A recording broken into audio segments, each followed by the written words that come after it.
की principal ma'am Radha ji मेरे सामने बैठी हुई जिन्होंने मुझे भी पढ़ाया है, दया मैडम, और मेरे साथ मेरी बहन जिन्होंने किश्तवाड़ में एबीवीपी के कार्य करने में कोई कसर नहीं छोड़ी। हालांकि ये ऐसा क्षेत्र है जहां लड़कियों को थोड़ा हर काम में पीछे रखा जाता है, लेकिन फिर भी राधिका जी ने एबीवीपी का झंडा यहाँ पे हर जगह पे उठाया है। तो वो भी आप सभी को सबसे पहले तो मेरा सादर प्रणाम।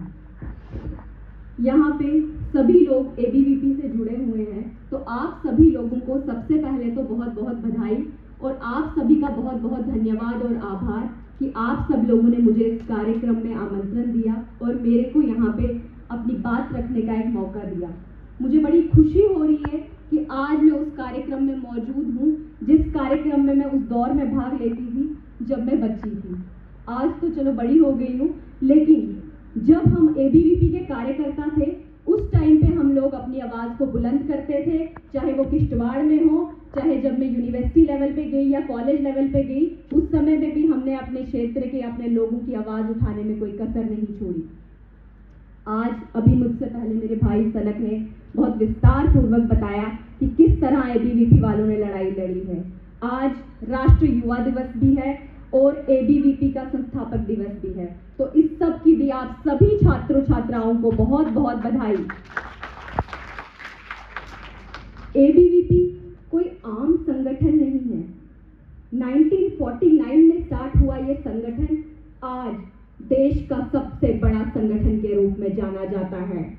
आज विश्व भर में एबीवीपी के लोग हैं अपनी आवाज को बुलंद करने के लिए, लेकिन जो लड़ाई 1949 में लड़ी है लोगों ने, वो आप सब लोग जानते हैं कि किस तरह की लड़ाई लड़ी होगी। आज अभी मुझसे पहले बोलने वाले वक्ता ने बताया कि किस तरह से कश्मीर से लेकर कन्याकुमारी तक तिरंगा यात्रा चलाई गई, लेकिन कुछ लोगों को वो तिरंगा यात्रा रास नहीं आई, चाहे मैडम महबूबा जी हो या फिर उनकी बेटी हो, दोनों को रास नहीं आई। मुझे समझ नहीं आता, लोगों को तिरंगे से प्रेम होता है, जिस तिरंगे की वजह से हम सब लोग अपनी आवाज उठाते हैं, जिस तिरंगे की वजह से यहाँ के नागरिकों ने अपने प्राणों की आहुति दी, जिस तिरंगे के सम्मान में आर्मी के जवान शहीद होते हैं, पता नहीं क्यों महबूबा मुफ्ती जी की पार्टी को उस तिरंगे से सम्मान में कोई शब्द ही नहीं निकलते। शब्द तो छोड़िए, अगर कोई तिरंगा यात्रा निकालता है तो उन्हें आपत्ति होती है। आज आप सब युवाओं को मैं एक बात कहना चाहूंगी कि नरेंद्र मोदी जी कहते हैं कि 2047 में विकसित भारत का निर्माण करेंगे, और मैं चाहती हूं कि उस विकसित भारत के निर्माण में एबीवीपी के छात्र छात्राएं आगे बढ़ें। हम सब लोगों ने ये नहीं सोचना कि सिर्फ सरकार की जिम्मेवारी होनी चाहिए विकसित भारत बनाने की, ये हम सब लोगों की भी जिम्मेवारी होनी चाहिए। ये भारत के प्रत्येक नागरिक की जिम्मेवारी है कि इस विकसित भारत में हम सब लोग अपना योगदान दें। आज हमारे बीच में सब लोग जो बैठे हैं, कोई डॉक्टर बनना चाहता है, कोई इंजीनियर बनना चाहता है, कोई ऑफिसर बनना चाहता है, कोई प्रोफेसर बनना चाहता है, कोई टीचर बनना चाहता है, लेकिन मैं आप सबको बता दूं, ये भी हो सकता है आने वाले दौर में आप सबके बीच से ही कोई होगा जो देश की बागडोर संभालेगा।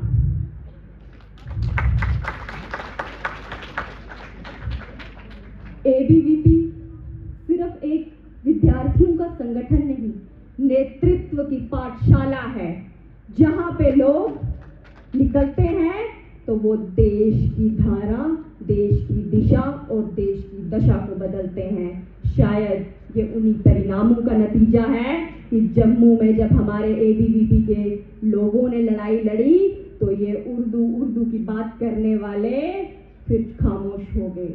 उर्दू से हमें कोई आपत्ति नहीं, लेकिन उन विद्यार्थियों का क्या जिनसे उर्दू का कोई लेना देना नहीं, उन विद्यार्थियों का क्या जिन्होंने कश्मीरी पढ़ी हुई है, उन विद्यार्थियों का क्या जिन्होंने संस्कृत पढ़ी हुई है, उन विद्यार्थियों का क्या जिन्होंने हिंदी पढ़ी हुई है।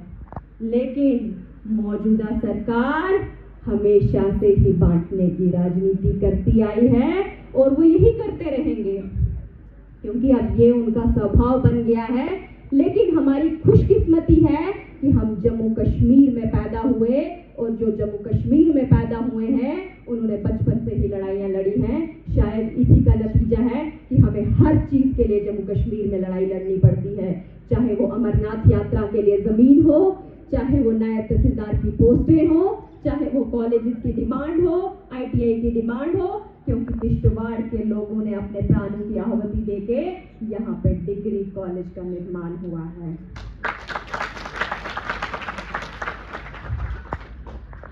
आज बहुत से लोग आते हैं 2047 की बात करते हैं, लेकिन 2047 की बात करते करते हम लोग ये भूल जाते हैं कि हमारे आसपास के लोगों को हमने इस तरह का माहौल देना है कि एक हेल्दी कंपटीशन डेवलप हो। हमें किसी को ऐसा कंपटीशन नहीं देना है कि कोई हमारे साथ वाला व्यक्ति हमारी प्रतिभा से ही परेशान हो जाए। हमारी प्रतिभा का असर इस तरह का होना चाहिए कि हमारे आस पड़ोस के व्यक्ति हमारे होने से खुश होने चाहिए, ना कि हमारे होने से दुखी हो जाए तो हमारी सारी की सारी प्रतिभा व्यर्थ है। आप कितने भी बड़े क्यों न खिलाड़ी हो जाएं, लेकिन आप सबसे बहुत बड़े खिलाड़ी बैठे हैं। परमात्मा पे विश्वास रखना चाहिए और अपने आस पड़ोस में बेशक आप कंपटीशन दें, लेकिन एक हेल्दी कंपटीशन होना चाहिए। एक दूसरे को काटने के बजाय एक दूसरे की जब हम ग्रोथ में हेल्प करेंगे तो मुझे लगता है हम सब लोग आगे बढ़ेंगे। बाकी वक्त ने और भाग्य ने क्या आपके नसीब में लिखा होगा वो आपको मिल जाएगा, लेकिन आपके होने से अगर आपके आसपास के लोग दुखी हैं तो आपकी सारी की सारी प्रतिभा व्यर्थ है। आपके होने का मतलब तभी है जब आपके जाने के बाद लोग आपकी तारीफ करें। जब आपके जाने के बाद लोग आपको गालियां देंगे ना तो आपकी सारी प्रतिभा व्यर्थ है। अभी यहाँ पे मेरे बड़े भाई बैठे हैं। कुछ समय पहले कॉलेज का कोई मसला चल रहा था, किसी बड़े अधिकारी ने इन्हें बहुत बड़ा दाड़ा दिखाया, तो अधिकारी तो चला गया, लेकिन एक बात रह जाती है दिल में कि उन्होंने अपनी पोस्ट का व्यर्थ इस्तेमाल किया और यहाँ पे लोगों को डराने और धमकाने की कोशिश की। लेकिन मैं सबको बता देना चाहती हूँ, यहाँ पे कोई किसी की धमकियों से डरने वाला नहीं है। किश्तवाड़ के लोगों ने अपनी आन बान शान की लड़ाई तब उग्रवाद के दौर में लड़ी थी, तो आज कोई किसी से डरेगा? ये तो बड़ी गलत फहमी में है कोई। मैं ये बता देना चाहती हूँ, चाहे कोई सरकारी ऑफिसर हो, चाहे कोई कितनी भी बड़ी पोस्ट पे बैठा हो, लेकिन अगर किश्तवाड़ में किसी को धमकाने की कोशिश की तो आपका पंगा सीधा सीधा हम लोगों से होगा। किसी भी धमकी से, किसी भी जिहाद के नारों से कोई यहाँ पे डरने वाला नहीं है। यहाँ पे हम सब लोगों की सुरक्षा के लिए बैठे हैं, देश की एकता और अखंडता के लिए बैठे हैं। तो हम सब लोगों को देश की एकता और अखंडता को आगे बढ़ाते हुए काम करना चाहिए, जिससे किश्तवाड़ के क्षेत्र का ओवरऑल विकास हो। इतना ही आप सबसे मैं कहूँगी। धन्यवाद। जय हिंद, जय भारत।